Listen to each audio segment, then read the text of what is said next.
Hi, everyone. Thank you so much for being here. I'm really excited to be doing this. Thank you so much.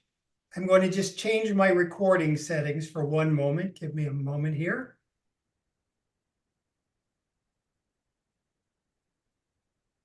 Here we go. I'm redoing this. Thank you for saying hello in the chat, where everyone's from. Hi, everyone. Welcome to this session. I love that people are saying hello in the chat, and they are from all over. So thank you so much for being here. I am so excited to be doing this today. I have the perfect person. As you know, by the way, I'm David Kessler, and I'm thrilled to be joining you and bringing you none other than Hospice Nurse Julie. And I'm going to bring her on here. Hi there, Julie. Thanks for being here. Hello, I'm so excited. Thanks for having me. Just before this, I was saying I haven't seen Julie since a party, and I haven't seen her since she became a New York Times best-selling author.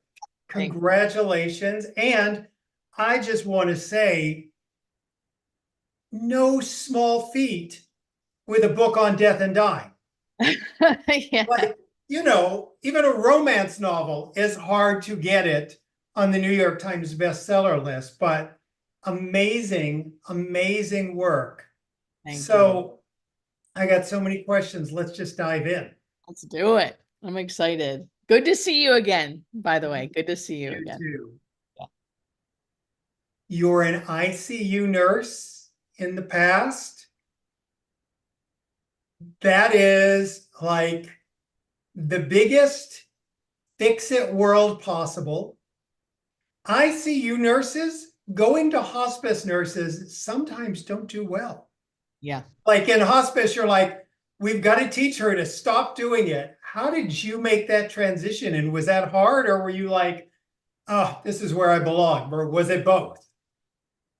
I think it worked well for me because I had been an ICU nurse for almost 8 years, and I was done being an ICU nurse after 2. So I had 6 years of being like, I don't know what took me so long to be like, hospice is the way to go. I was thinking I wanted to quit nursing altogether. I tried like other little bits of types of nursing, like here and there as a traveling nurse. So I think by the time I was like, hospice, I'm going to try hospice, I think I was ready. So I was kind of ready, and I was already seeing how, like, I just don't want to do what this is anymore. Like, I don't want to do that anymore. So I think because I waited so long, which don't do that. If there's nurses in the chat, don't wait as long as I did. But I think because I waited so long, I was ready. I was ready. But I will say that first year of nursing was mind blowing. I thought I knew it all. I was an ICU nurse. I worked at Johns Hopkins. And then to me, it was just mind blowing to learn all the things I didn't know. But it wasn't hard. I was ready to let go of all the things that I had been doing as an ICU nurse. I remember when I did palliative care in the ICU, you could easily get in trouble for bringing those techniques in. Like I can remember there would be a code in the ICU, meaning someone's heart stopped, and everyone would like be coming out. And then, coming out, looking out of their room, and everyone would be like, get in your room, HIPAA. And I'm like, no one's giving a name and a diagnosis. Sure, let's talk about what's going on in that room. Like, people need to know about this. And you started having those conversations that people didn't want to have. Or I think the buzz is we don't want to have them. Right. Or we're not like taught, at least from what I saw in the ICU as a nurse, right? And it took me 2 years. Like it took me a long time for my brain even to go, wait a minute, we all have blinders on here. We all are trying to like stay in our lane and just like do what we know. And like, I always thought it was like someone else's job to talk to the family about their loved one possibly dying or end of life. I didn't even know, no one even told me that it could be my job, that I could do it. that I could talk about it. And it just took like a couple years of kind of seeing that no one was doing it, that it made me be like, well, I guess I will. And thankfully, once I started, I didn't get a bunch of backlash. I didn't get people telling me, don't do that, but I didn't get a bunch of people telling me to do it either.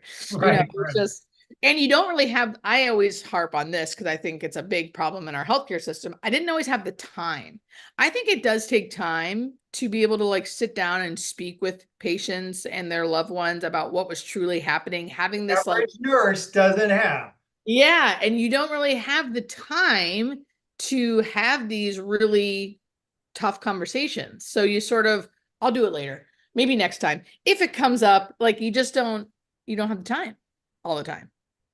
So ICU to hospice, were you like, this is home? Was it still another adjustment? It was still another adjustment. I have to say, like, I wasn't, who I am today has developed over time. One, from sobriety, which I'm very open about, which is a whole nother discussion we don't have to go into, but I am going to have a question on that. yeah, I'm openly sober, and I'm in recovery, and I wasn't when I first started hospice nursing. So I was a different person back then. I will say the biggest thing I felt was like, I did feel relief, but I wasn't into death and dying and hospice like I am now. I was more like a tired, jaded ICU nurse who just wanted a friggin' break. Right. I just wanted a break.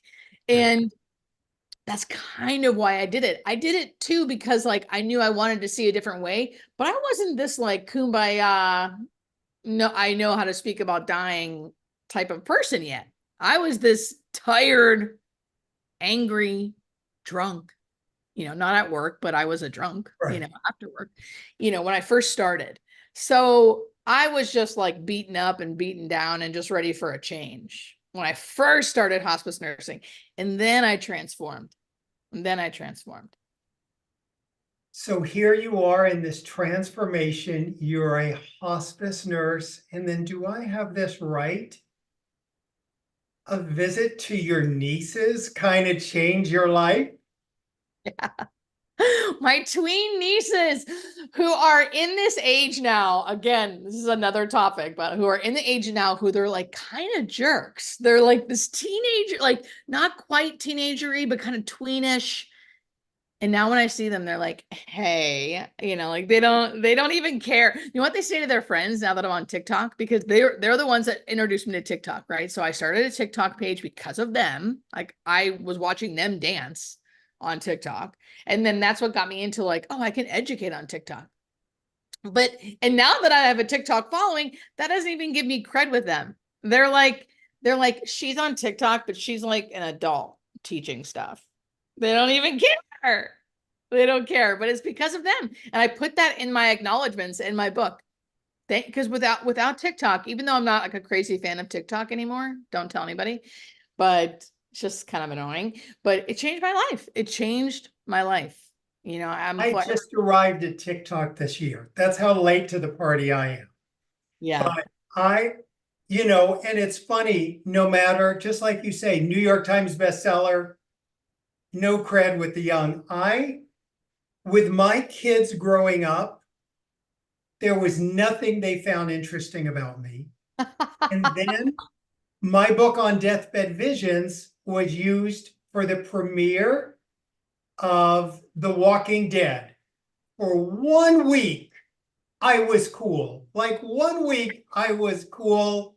Then it went back to the usual. But so let's talk about this. It's interesting. I do have a lot of like post-traumatic stress as I kind of went through watching your life just because of how much times have changed. Mm-hmm. In my first book, 30 years ago now, The Needs of the Dying, literally, I described what death looks like, a whole chapter on it. And the editors took it out. And they said, no, it's not going to sell. People are going to, you can't freak people out.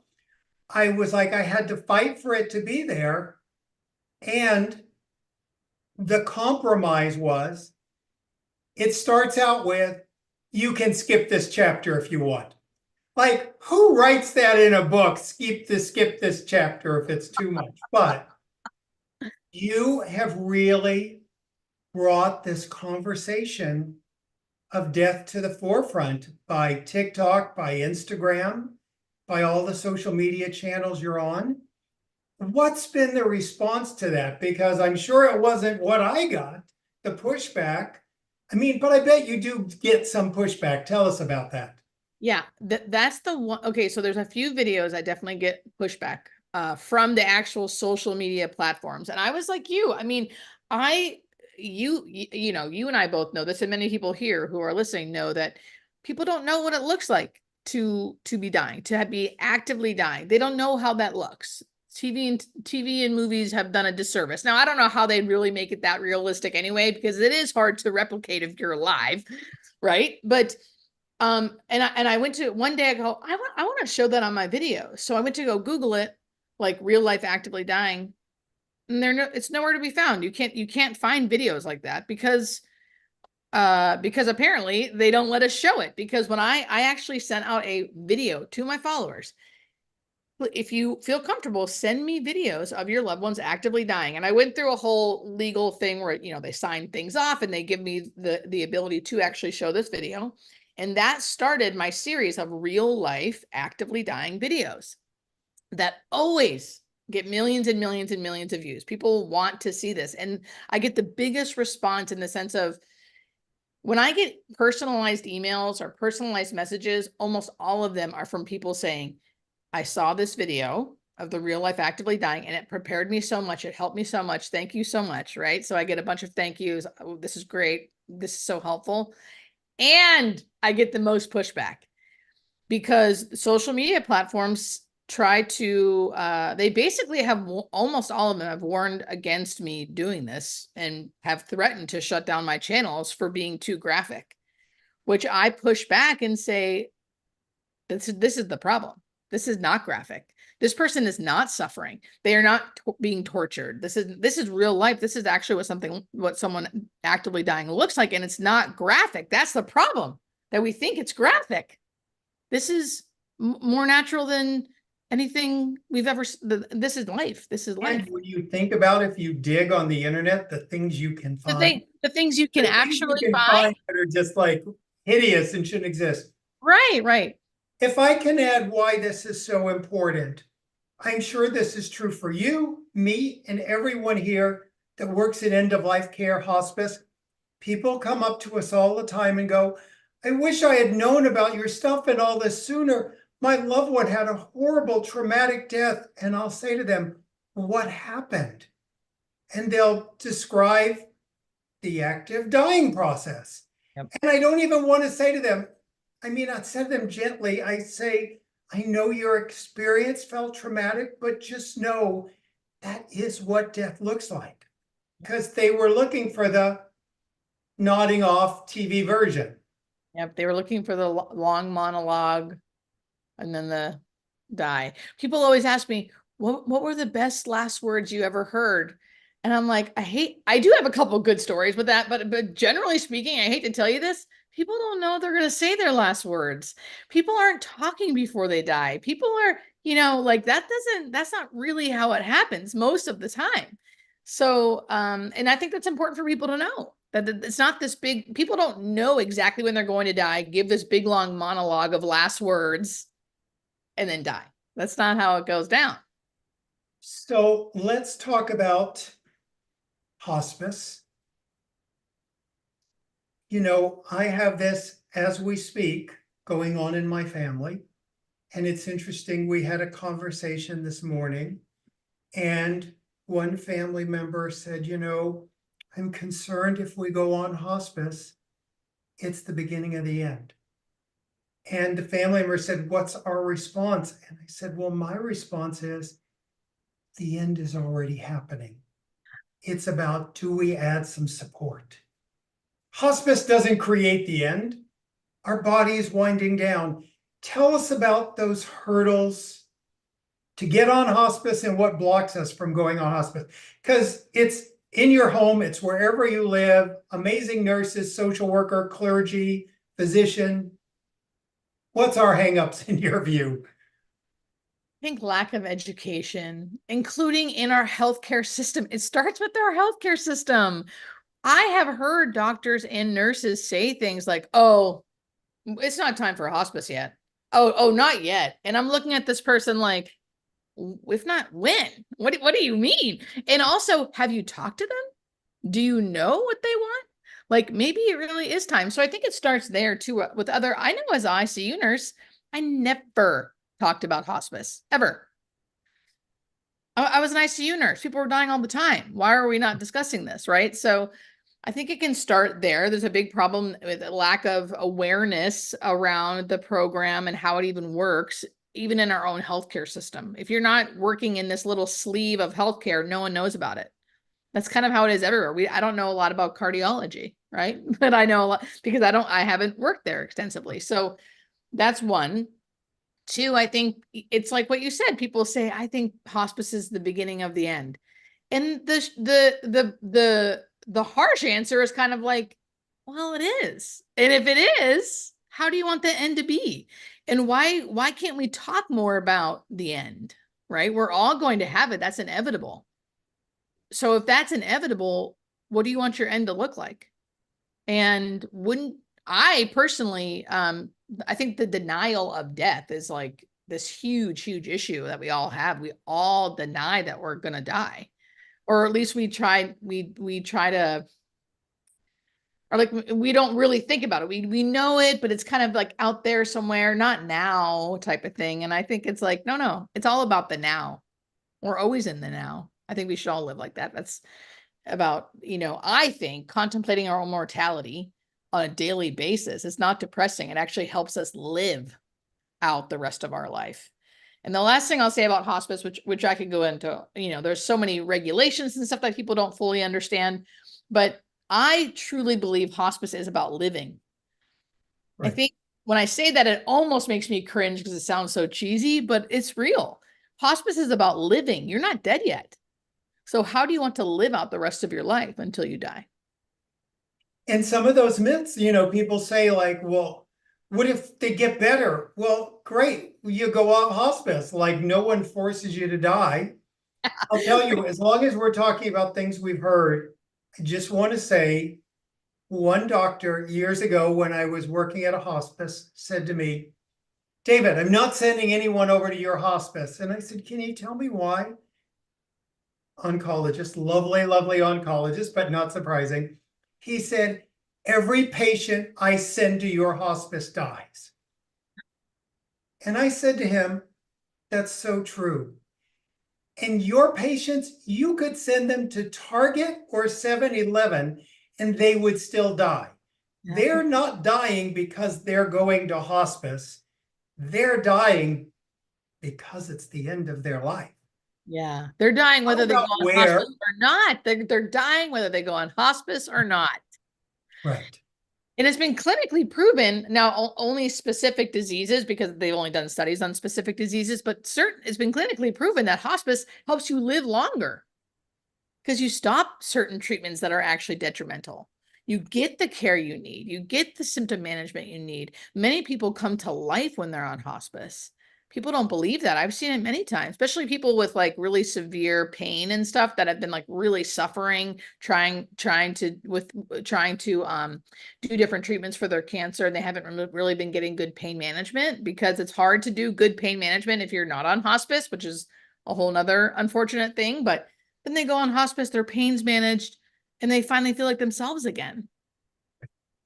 So true. And one of the other things, just since we have people and we have such a chance to educate here, the other thing is, and you're all about the education, and I love that of this realm, is hospice is paid for out of a separate bucket in our Medicare. It actually is really a lot of savings when you're getting rid of some of the things you don't need, and hospice will pay for so many things. And people are always so afraid, well, if I go on hospice, like if I need to see the eye doctor, I'm going to go blind, or if I fall, and it's like, no, no, no, we're still going to take care of you for those other things that aren't related to the illness that you're on hospice for. Exactly. Yeah. So Medicare is our boss on hospice. All hospices, if they're getting funded through Medicare, which most are, should be functioning the same. We all have the same regulations. We all have the same rules, right? So we have to follow those rules. Some hospices are stricter than others, I will say, but technically speaking, they should follow those rules. And if you can see all the doctors you want, as long as it doesn't fall under your terminal diagnosis. So like you said, if you are on hospice for some type of terminal cancer, but you have a thyroid problem, you can still go get medicine for your thyroid and go to your thyroid doctor and get tests for that. Or if you have like a terminal cancer, but you also have lung disease, you can still go see your pulmonologist and have them help. Like we would encourage that. Right. Yeah. We're going to get into death as itself in a moment. I just want to say a few more things about this and ask a few more things. I also think people get confused. There's nonprofit, there's profit, there's this, there's that. There's all these different hospices. And the other thing they'll say is they'll go, no, I had a relative in hospice, it went bad.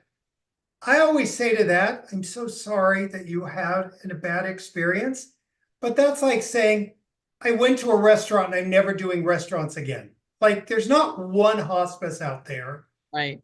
And I'm curious about your take when people like profit, nonprofit, this, that, liberal, small, big, mom and pop. I always think it's about the people in the hospice. Yeah. And sometimes you honestly, okay, so not all hospices are created equal. I will say that, not all hospice nurses are created equal. Not all, it just depends, right? Depends on who the people are, who's running it. And even the most well-oiled machines sometimes. I have a bunch of videos and stuff where I talk about like specific questions you can ask during your admission, like the admission part of the hospice, to see if they are like well-equipped, right? Because some I think are more well-equipped than others as far as like what they're willing to do for pain management, like do they have an inpatient hospice part if symptoms get out of control. So there's different things you can ask, but generally speaking, they're not all created equal. And if you don't like the one you're in, or you don't think that they are like helping you where they need help, or where you need help, go to a different hospice. Switch, yeah. Switch hospices. And I do think even the most well-oiled ones can have bad weeks, bad months where a nurse is on vacation, or we're still human.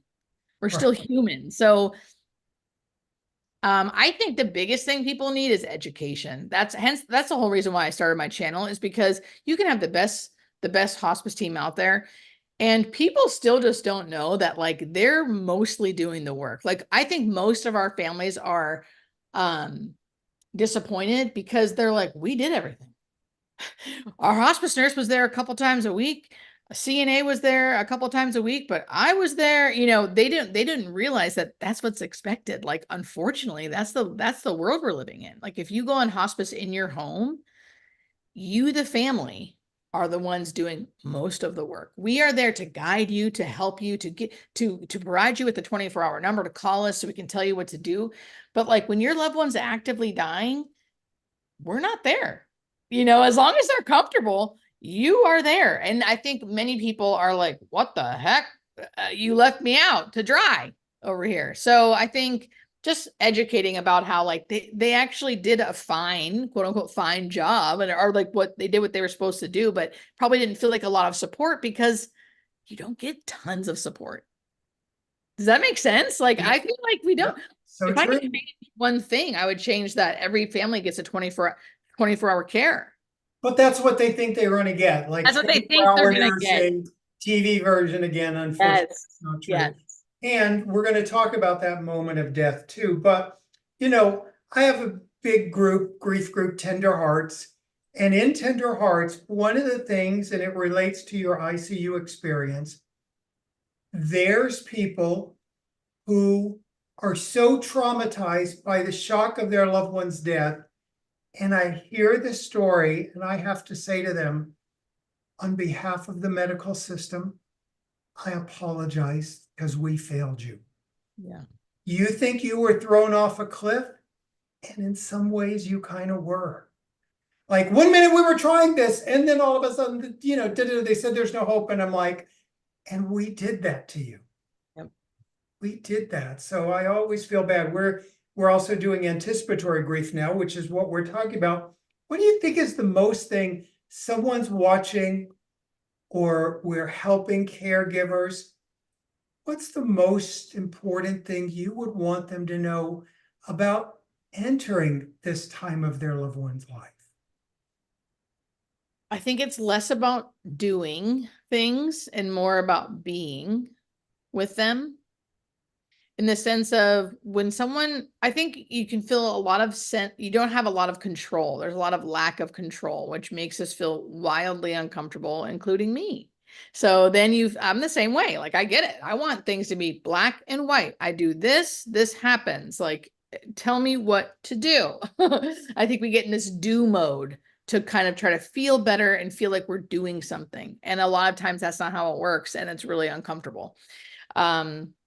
Not physically, but emotionally uncomfortable for the person caring for the dying person. So I always say, when that is your story, if you're in your head kind of racing around, or it feels like you're on this like hamster wheel of like, what do? We have to do more. You're lying in bed at night thinking of these things. Ask yourself, is my loved one clean? Are they safe? And are they comfortable? And if you can say like, technically they're okay. They're sleeping, they're clean. Yeah, they're safe. They're safe here with me. Okay. That's it. You're good. You did enough. You did enough.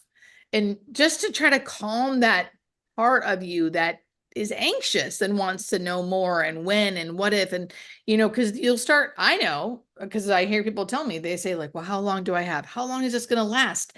How do we know if they're okay? They're not eating. How do we know? It's constant. So are they clean? Are they safe? Are they comfortable? So you can take a deep breath and just sort of, okay, and get comfortable with being uncomfortable, because it is uncomfortable. You're not doing something wrong because it doesn't feel good. It's not going to feel good all the time. And I would add one other thing. When you get anxious and your loved one's dying, and you're like, should we go to the hospital? Should we go to just sort of stop and go, is this something fixable? Mm-hmm. Or reversible? Mm-hmm. Because most of what we're calling 911 or trying to change isn't reversible, no matter what you do or where you go. Yeah. And remind yourself, this is what they wanted, right? If this is, we've already planned all this, hopefully. They're dying at home. This is the natural progression, and hopefully that's what the hospice team is there for too. I always say, if you ever feel that panic or the thing, call us. That's when you call. I mean, you can call anytime, but that's a good time to call. Help me with this Tell anxiety. me what to do. Yeah, tell me what to do. Is this normal? Someone please come here, and hopefully they can, or at least let you know what's going on. So one of the things you say, I love this term, we're built to die. Yeah. Tell me about that. We're built to die. So that was what I first learned that first year of hospice nursing, when I was coming out of that cloud of like ICU haze. I was following this doctor around, Dr. Anna Cartmel, and she was amazing. And a lot of the things that I rattle off is from what she would say to patients and teach me, because I didn't know that our body had like built-in mechanisms to like help us shut down. I was always in the fix it mode in the ICU, and then we fixed it, and then all of a sudden just turn everything off. And the body didn't die naturally. It just died differently in the ICU because there had been so many interventions done and so much fluid and all these things, right? So to see it naturally happen where we weren't doing these interventions, and Dr. Anna Cartmel used to always say, our bodies are built to die. We have basically switches in our brain that start turning off the hunger and thirst mechanism. because the body is preparing itself. And when the body stops eating and drinking, or at least decreases it, the calcium levels go up. And then when our calcium levels go up, we sleep more because the body is basically getting into like hibernation. I'm going to sleep more, eat and drink less, sleep more, eat and drink less. People will start talking in metaphors. I'm going home. I feel like I'm, when we think they're confused, and maybe they are, but people do often say metaphorical things about going home or going on a trip or going away. And I just started seeing that time and time and time again, and hearing the doctor always talk about how the different things that can help us, and it's mostly just turning off the hunger and thirst mechanism so we don't feel hungry and thirsty. We just naturally don't. And I was just so fascinated by that. And I just saw it with my own eyes. Like I heard her say it all the time. And then in that first year, I would see it over and over. And I was like, wow, we don't have to do a thing. I mean, sometimes to can manage symptoms and stuff, but many times the body just did it on its own. And I couldn't believe it because I was so used to seeing the opposite. The other two things that we both wrote about, and I was surprised the first one, no big deal when I wrote about it. But the other thing, I did a book, Vision Strips in Crowded Rooms, 20 years ago now, I think. People said it would be career ending for me to write about deathbed visions. They said that was going to end my career, that it was just too wacky. And I would say, but you don't understand. I'm not making up something. Yeah. I'm like a reporter from the deathbed. I'm just reporting what everyone is seeing. So talk to us about rallies and deathbed visions. Yeah. So the rally and deathbed visions one, I just want to talk about how I know what you mean about I didn't feel shy talking about deathbed visions because I felt like I wasn't trying to I kept saying, I'm not trying to convince you this is like real. All I'm trying to let you know, all I'm saying is we don't know why it happens, but it does. And it happens so often that we have to educate about it because families are thinking their loved ones are hallucinating. And maybe they are, but hey, guess what? It's comforting. So what do we care if they are? But yeah, so I also didn't believe it when I first saw it. And we always handed out this little book by Barbara Carnes that I love called Gone from my site, yes. Barbara Carnes, love her. And I remember where it said like, oh, usually about a month before death, people start seeing the unseen. I remember that line in the book because I, as an ICU nurse, was like, what? What is this nurse saying to these people, right? But then of course you start seeing it with your own eyes and you're like, oh wow, this is the thing.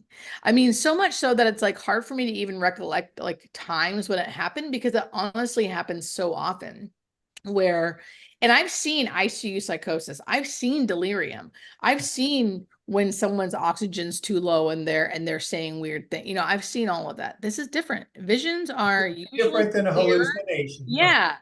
They're clear. Sometimes the person is fully alert and oriented and literally being like, I had a guy, I got called to a patient's house once and the family called me in because he was confused. So I went there and I'm talking to him. He's not confused at all. They're at bedside. No one's really saying anything to me about the confusion part. So I was kind of like, why am I here again? I thought he was confused, right? His family leaves. I'm talking to him a little more. He grabs my arm before I leave and goes, hey, they think I'm confused because I told them that my parents came to me last night and said they're coming to get me soon. He's like, not yet, but they're coming to get me soon. And I'm like, oh, okay. I'm like, how do you feel about that? That's what I always ask. How do you feel about that? He was like, I'm good. I feel so comforted.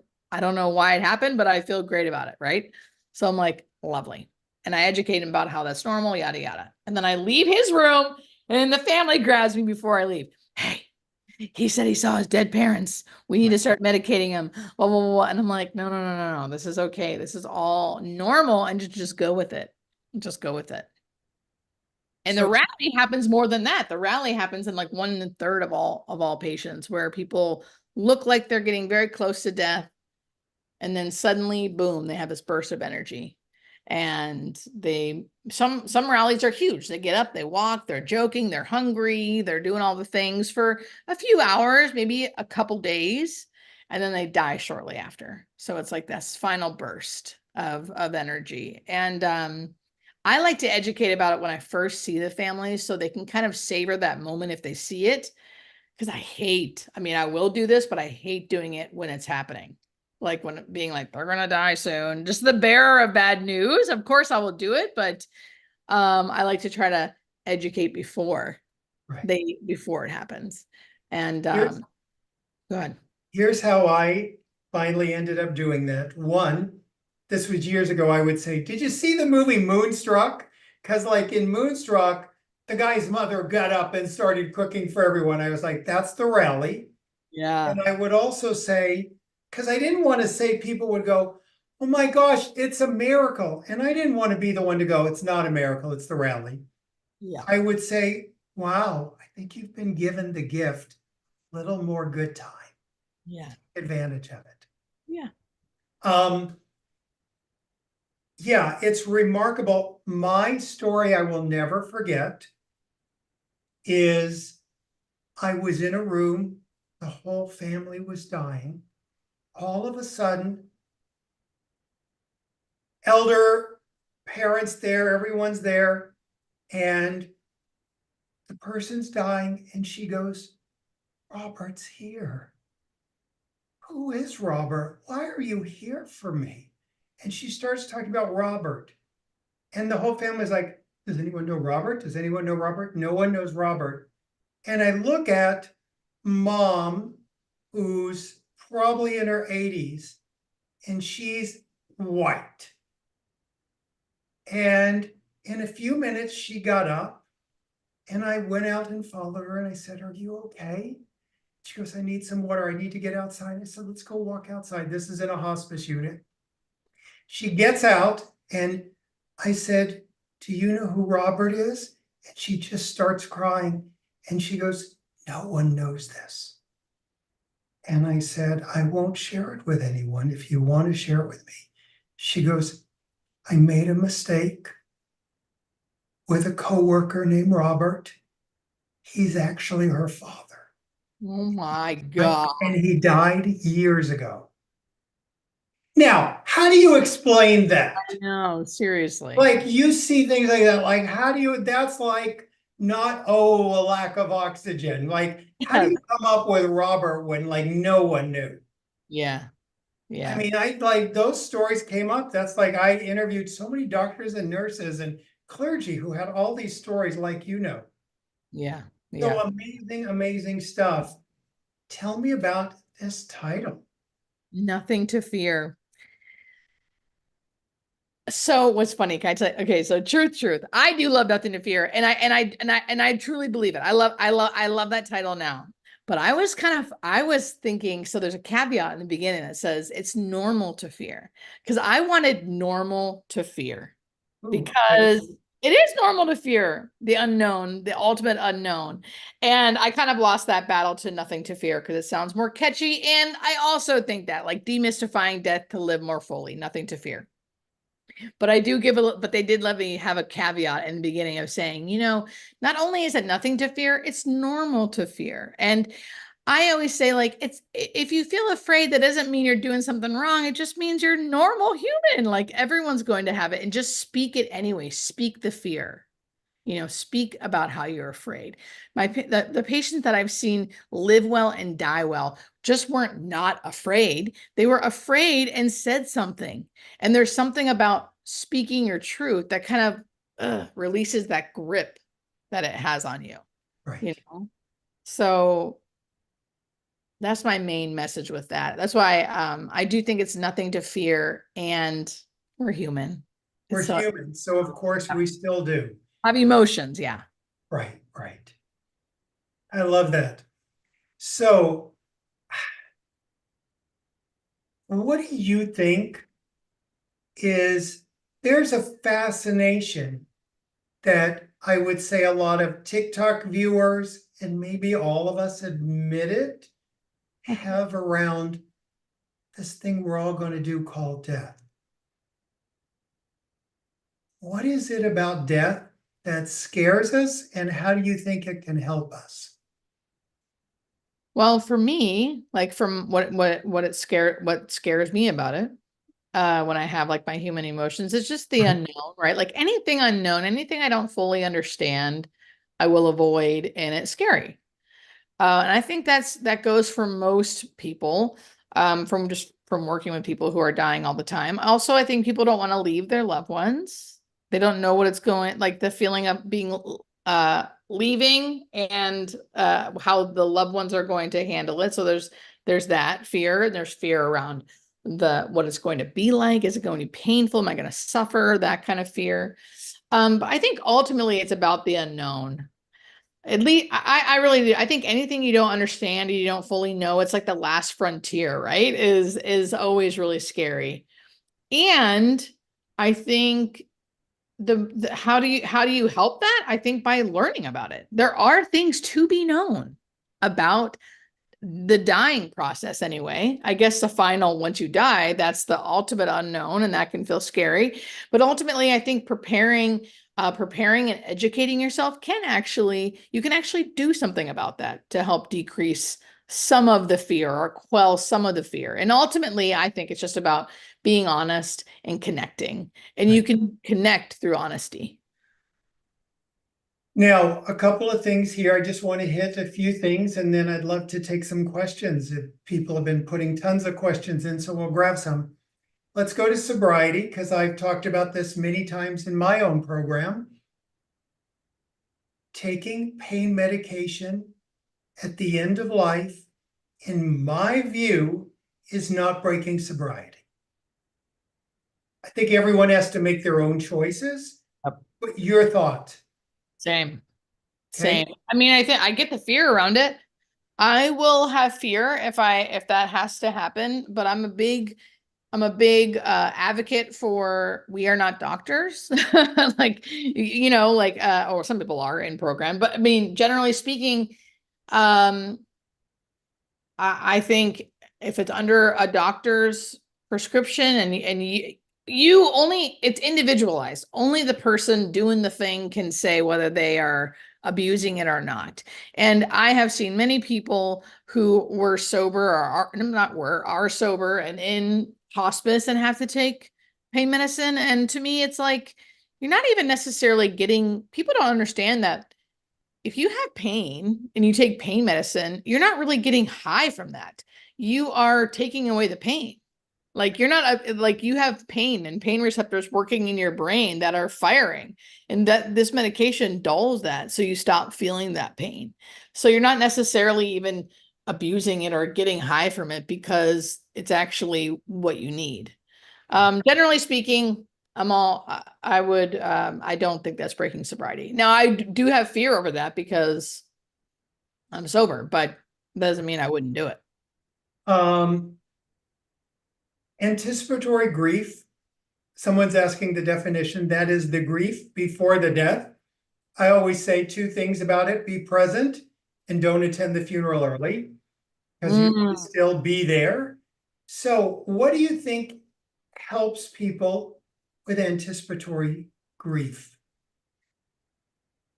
I mean, that anticipatory grief, I feel like, definitely is happening on hospice. People are already grieving the person they have lost, the person they once were, the life that they were going to have, and I think I'm definitely not an expert in grief.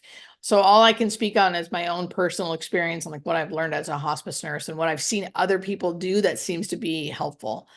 And I think it's what you said. I think utilizing all of your resources. So we have especially on hospice, there's a team of people. People always refuse the chaplain and they always refuse the social worker.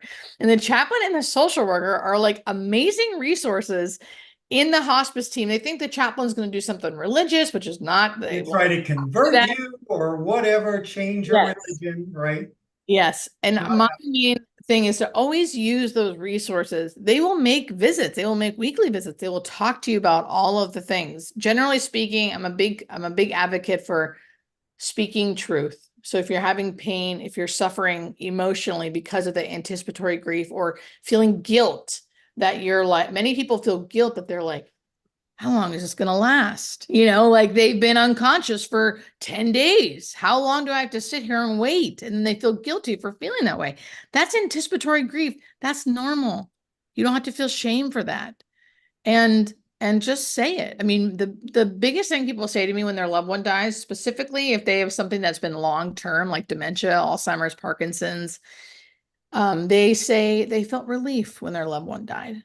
And then guilt and shame, guilt and shame for feeling relief.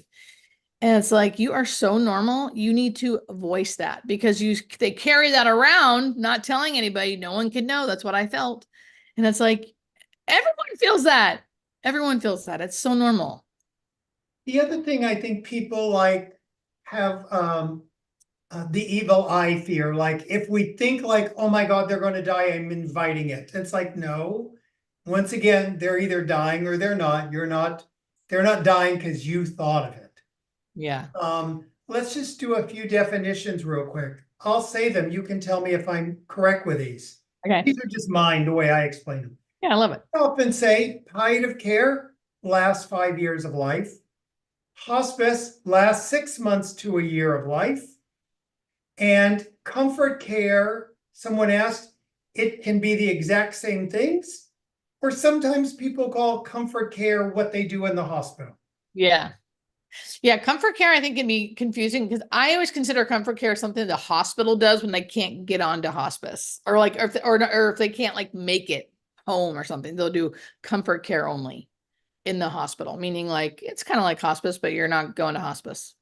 Yeah, and I think one of the biggest things I also remember that we had and so many hospices have, and it's actually mandated they have them, is volunteers who have usually been through the experience themselves. So Yes. shout out to all the volunteers out there in hospice too.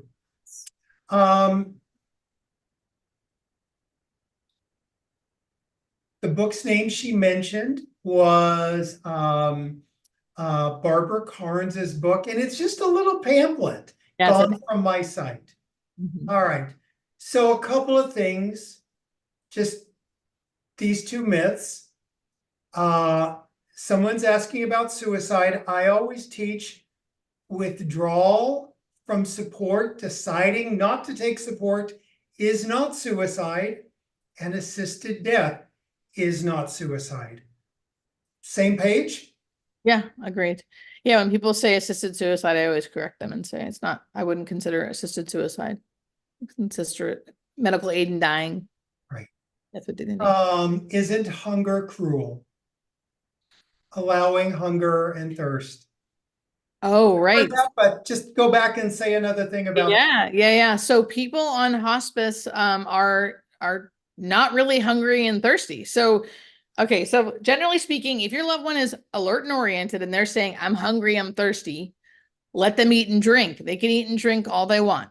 Okay. If your loved one is on hospice and cannot speak, and you're trying to feed them, and they are not doing it because they have a disease that's not allowing them to, they are likely in the phase already that has turned off that hunger and thirst mechanism because their body is already shutting down their body. That's why people with Alzheimer's disease and dementia, I always say, again, you can do whatever you want. This is not medical advice, but I would never give a feeding tube because 9 times out of 10 people who do, their body doesn't tolerate it anyway. By the time they're at the point where they cannot eat and drink, if you put a feeding tube in, you'll see 9 times out of 10, their body won't tolerate that tube feed anyway, proving to us their body is saying, no, enough is enough.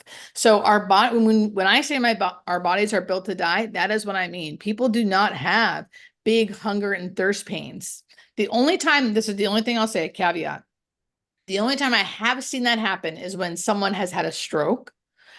And it's affected their ability to swallow, but everything else is okay. So they're not technically dying, but they can't really swallow. They can have the uncomfortability of hunger and thirst. And that's something you have to work with your doctors with about what to do. And there could be a feeding tube suggested or things like that. But generally speaking, end of life, people are not dying because they're not eating and drinking. People are not eating and drinking because Because they're they're dying, dying, right. because they're dying. Yeah. So true, so true. The other thing about that is when we talk about anticipatory grief, for people to understand, it really is grief. There's a million little losses and there's huge losses, and they're happening before death. Mhm. I just think like all these things when they can't eat, when they can't get out of bed. One of the things I always teach is how to watch people as they're dying in the last year. Their worlds get smaller. Yep. They quit going places. They're not leaving the house. Then at a certain point, they're not leaving the room. Then at a certain point, they're not leaving the bed. All those are so many huge markers of anticipatory grief that Yes. the family members really need to grieve. Yes. Perfectly said. And the person going through it needs to grieve. I always say it's still hard to die emotion, like for many reasons, right? But also like the biggest thing I've seen people who do it well, quote unquote well, whatever that means, are people who can kind of accept that, get into acceptance that this is the new normal. That's hard. But if you are adaptable, the more adaptable you are, it seems like the more you can kind of accept. And no one wants to see their loved ones die. Yeah. It's interesting. My older son, um, serious heart condition growing up, hypertrophic cardiomyopathy. And we were going to UCLA. And I kept going on about what can we do and all this kind of stuff. And I was in another plane, and talk about social workers. There was a social worker who said to me, I don't mean any disrespect. I know your field is grief and death, but I just want you to know you need to grieve that perfectly healthy son you think you had, and you need to accept where you're at now with him so you can fully advocate. Because as long as you're in the last thing, you're not in the present moment advocating. And we kind of need to do that in anticipatory grief. We need Yes. to come into this moment Yes. and make sure we can advocate and connect and be aware. That's beautifully said. I could not say it better. Yes. God bless social workers. God Yes. bless social workers. Seriously. Someone asks, and you and I know this, is hearing, does it continue on in a coma? Hearing's considered the last sense to go. Yep. I don't know if you have this experience. I tell family members, for all we know, they might still hear even after death. Not with our ears. What do you think about that? Yeah, people always ask me that. So I give the scientific, like the nursey part of me says after they're dead, they don't hear. But that's still not really true because we know the brain still kind of is active even after the body dies. Anyway, there's stuff going on with that. But so I give the nursing answer. Once they're dead, they don't hear. But there's a part of me that's like, and also, who knows? We don't know. They could still be around, sense things, feel things, hear things. Let's talk about this. This is a thing that I teach in our grief educator certificate program that I really go into detail, because in grief, and here's the thing, Kubler-Ross, who was my teacher, and every time I say her name, I hear her say, tell them the stages aren't linear. So the stages aren't linear. But when we talk about morphine, people are always afraid it's going to kill their loved ones. I know. I always tell people, I literally broke my arm and a rib. You go to the ER, you're getting tons of morphine. We give it in orthopedics. They're not dying because of morphine. They're getting morphine because they're dying. Mm-hmm. Yeah. And it's been clinically proven in hospice patients specifically that it doesn't hasten death. It doesn't hasten death. People often will, I think it doesn't, we kind of perpetuate the issue because people will see their loved one dying. Then they get on hospice. We give a little morphine because they're breathing kind of heavy or They were moaning, and then they die, right? And then of course it's like they got morphine and they died. It's like, oh, they would have died anyway. We just helped them be a little more peaceful. And sometimes I will say, I do think people they're kind of fighting it, right? And then you finally get their body to relax and they let go. They let go. But technically speaking, I mean, just from an ICU looking nursing standpoint, the amount of morphine we're giving usually is minuscule. Now, some people have like a long-standing pain, so they're on a bunch of stuff, but generally speaking, the amount of morphine we're giving most people on hospice could not cause a respiratory arrest, like people think. Just not clinically possible. All right, let's see. So here's the last question that I think is an interesting one. And by the way, people are like, and let me just say this, probably wrong to say it, but I'm going to say it. People are asking the name of my books, the name of your book, Barbara Connor's books, all wonderful books, but this is the one right now to get. Could we give you another week on the bestseller list? Yeah, that'd be amazing. Yeah. So, while all these other books, the older ones are wonderful, this is like what's up right now. So keep that in mind. We'll send you all the links and all that. So, so all this talk about death and being around it, you depressed and unhappy, you afraid of death. I know people always like ask me like, how do you have good self-care? What do you do to take care of yourself? And one, I have a lot of things just in my own personal life with sobriety and my program and stuff to take care of myself. But I don't really need that because of my job. My job is not depressing to me. And I truly mean that. One, I think I lucked out. I work in California. I'm a unionized nurse. That helps with like the stress of a job. And two, I truly love what I do. And hospice nursing to me is not depressing compared to other nursing an ICU nurse. Like that's my other experience, right? I have on a day-to-day basis, it feels like I'm helping people. I see relief in people's eyes when I can educate them.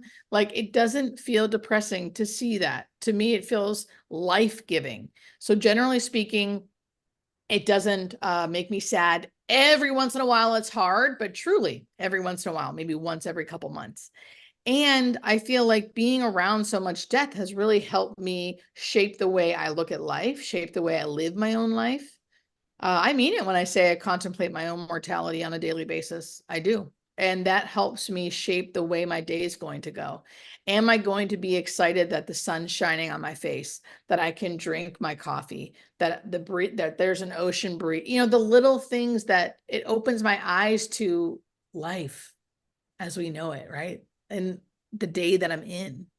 So I'm so grateful how my life has turned out for all the things that have led up to this. I'm so eternally grateful. Well, and we are grateful for you and nothing to fear.